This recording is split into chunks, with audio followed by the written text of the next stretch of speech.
आज हम बात करने वाले हैं भारत के एक बहुत बड़े और महत्वाकांक्षी सफर की। एक ऐसा बदलाव जहां देश की पहचान सिर्फ चीजों को जोड़ने वाले यानी एक असेंबलर से बदलकर उन्हें असल में बनाने वाले एक मैन्युफैक्चरर के तौर पर स्थापित हो रही है। तो चलिए इस पूरी कहानी को जरा गहराई से समझते हैं। ये एक लाइन भारत के सबसे बड़े सपनों में से एक को बयां करती है। पर देखिए, ये सिर्फ एक इच्छा नहीं है, बल्कि एक बहुत सोची समझी रणनीति है। एक ऐसी रणनीति जो टेक्नोलॉजी की दुनिया में भारत की भूमिका को शायद हमेशा के लिए बदलने वाली है। अच्छा, इस पूरी रणनीति को समझने के लिए सबसे पहले हमें इन दो शब्दों के बीच का फर्क समझना होगा। एक है असेंबली और दूसरा है मैन्युफैक्चरिंग। सुनने में ये एक जैसे लग सकते हैं, पर है नहीं, और यही भारत के पूरे मिशन की नींव है। तो देखिए, असेंबली वो पहला कदम है जहां बाहर से आए अलग अलग पार्ट्स को जोड़कर एक फोन या कोई और डिवाइस तैयार किया जाता है। भारत ने यह सफर इसलिए शुरू किया ताकि चीन जैसे देशों पर हमारी निर्भरता थोड़ी कम हो, लेकिन असली मंजिल वो इससे कहीं आगे है। इसको एक आसान से उदाहरण से समझिए। मान लीजिए असेंबली करना एक ऐसे रेस्टोरेंट की तरह है जो पहले से बना बनाया खाना मंगाकर सिर्फ प्लेट में सजाकर आपको परोस देता है, जबकि मैन्युफैक्चरिंग वो उस किचन की तरह है जहां शेफ जीरो से हर एक चीज खुद बनाता है। तो असली वैल्यू, असली स्किल और असली कंट्रोल कहाँ है? जाहिर है उसी किचन में। तो सवाल ये है कि भारत इस बदलाव को हकीकत में कैसे बदल रहा है। चलिए इस रणनीति के पहले पिलर को समझते हैं, यानी जो बुनियादी इलेक्ट्रॉनिक कंपोनेंट्स हैं उनको देश में ही बनाना। और सरकार इस दिशा में काफी तेजी से काम कर रही है। हाल ही में लगभग 714 करोड़ रुपए की 29 नई परियोजनाओं का ऐलान हुआ है, और इनका सीधा मकसद है लोकल कंपोनेंट मैन्युफैक्चरिंग को बढ़ावा देना। ये जो सारा निवेश है वो टेलीकॉम, टीवी, लैपटॉप और ऑटोमोटिव हार्डवेयर जैसे सेक्टर्स पे फोकस्ड है। और दिलचस्प बात यह है कि अब डिक्सन और सैमसंग जैसी बड़ी कंपनियां जो अब तक सिर्फ असेंबली करती थी, वो भी अब डिस्प्ले जैसी कॉम्प्लेक्स चीजों के निर्माण में उतर रही हैं। अब बात करते हैं इस क्रांति के सबसे अहम, सबसे बड़े हिस्से की, सेमीकंडक्टर यानी चिप्स। ये वो वैश्विक दौड़ है जिसमें भारत अब एक बहुत बड़ी दावेदारी पेश कर रहा है। देखिए, सेमीकंडक्टर की दुनिया थोड़ी जटिल है, लेकिन इसे दो आसान स्टेप्स में समझा जा सकता है। पहला स्टेप है फैब्रिकेशन, जहां सिलिकॉन वेफर बनाया जाता है, मतलब चिप का दिल। और दूसरा है ओसैट, जहां उस वेफर से बने कंपोनेंट्स की असेंबली, टेस्टिंग और पैकेजिंग होती है। और इस मिशन में कई बड़े खिलाड़ी शामिल हो चुके हैं। एक तरफ टाटा गुजरात के धुलेरा में भारत का पहला 28 nm चिप फैब्रिकेशन प्लांट लगा रहा है।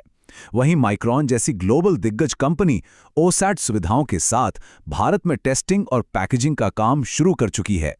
और ये दिखाता है कि ये सपना कितना बड़ा है। माइक्रॉन का लक्ष्य है कि दुनिया के 10% DRAM मेमोरी कंपोनेंट्स की पैकेजिंग भारत से हो। अगर ऐसा होता है तो भारत ग्लोबल सप्लाई चेन का एक बहुत जरूरी हिस्सा बन जाएगा।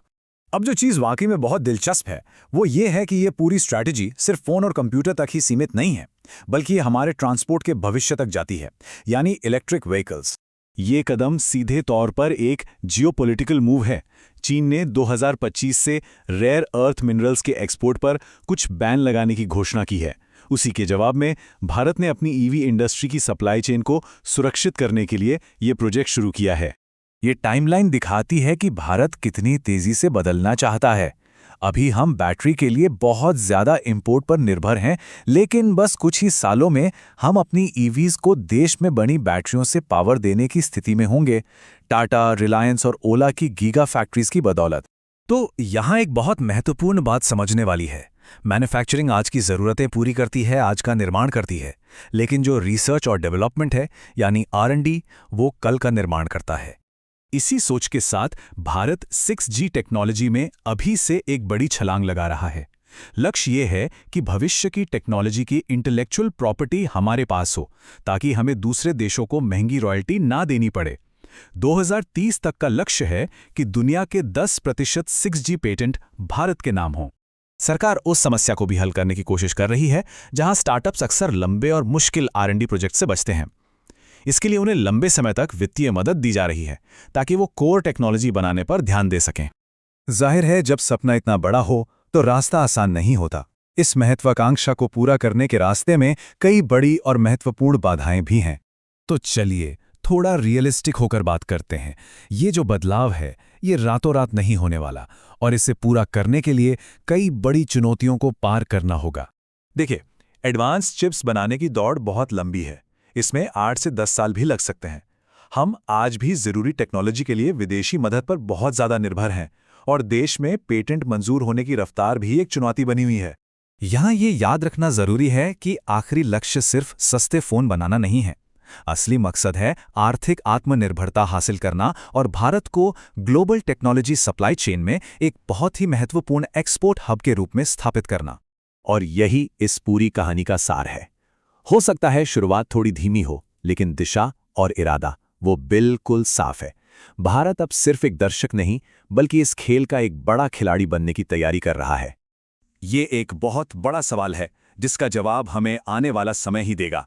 लेकिन एक बात तो तय है, इस सफर की एक मजबूत शुरुआत हो चुकी है।